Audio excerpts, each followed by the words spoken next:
විනාකිරි කියන්නේ එදිනෙදා ජීවිතයේදී විශේෂයෙන්ම මුළුතැන් ගෙහි වැඩ කටයුතු වලට අපිට බොහොමත්ම ප්‍රයෝජනවත් වන දෙයක්නේ. එහෙත් මේ වීඩියෝව නැරඹුවාට පසු ඔබ විනාකිරි වලින් අපේ එදිනෙදා ජීවිතයේදී ගන්න පුළුවන් තවත් බොහොමයක් වැඩ ගැන දැනගනිවි.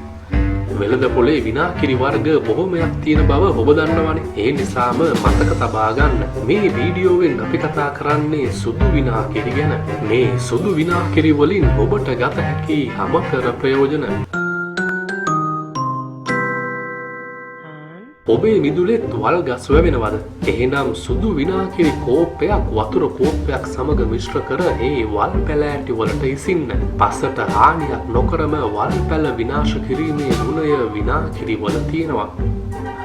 ඔබේ කොණ්ඩයත් ඝනකම් වැඩිද? එහෙනම් මෙන්න කොණ්ඩය සිනිඳු කරගන්න ලේසිම ක්‍රමය. විනාකිරි කුඩා කෝප්පයකට වතුර කෝප්ප දෙකක් මිශ්‍ර කර කොණ්ඩයට ඉසින්න. විනාඩි 10ක් තිබෙන්නට හැර කොණ්ඩය සෝදා දමන්න. දැන් බලන්න ඔබේ කොණ්ඩය සිනිඳු වී තිබේවි. වැසිකිළියේ සෑම තැනම මැලියම් බැදිලද?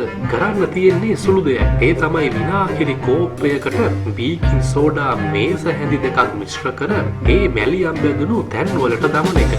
පැය කීපයකින් මේ මැලියම් ඉවත් වී තිබේවි.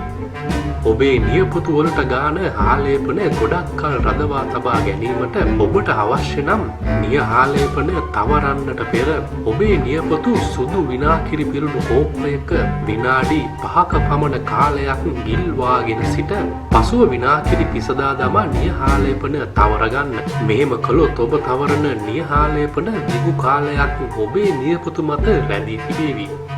බාත්රූම් එකේ තියෙන ටයිල්ස් සඳුළු පෑවෙලාද? එහෙනම් විනාකිරි වතුර සමග මිශ්‍ර කරලා ටයිල් වලට ඉසින්න. විනාඩි කිහිපයක් තිබෙන්නට හැර පියදා දමන්න. මේන් ඔබේ ටයිල්ස් වලට දිලිසෙන පෙනුමක් ලැබේවි. ඔබ අදින හැඳුම් දාඩිය තැවරීම නිසා අවර්ණ වෙලාද? එසේනම් මේ හැඳුම් සේදීමට පෙර අවර්ණ වුණු තැන් වලට විනාකිරි දමා විනාඩි 10ක් පමණ තබා ඉන්පසුව සෝදා ගන්න. දැන් දාඩිය නිසා අවර්ණ වුණු තැන් ඉවත් වී තිබේවි.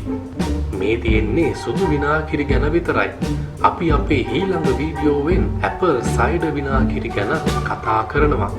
ඉතින් මේ වීඩියෝව නරඹපු ඔයාලා සබ්ස්ක්‍රයිබ් කරලා අපේ YouTube channel එකට එකතු වෙන්න අමතක කරන්න එපා. මේ වීඩියෝව නරඹපු ඔයාලා හැමෝගෙම කරන්න පුංචි ඉල්ලීමක් තියෙනවා.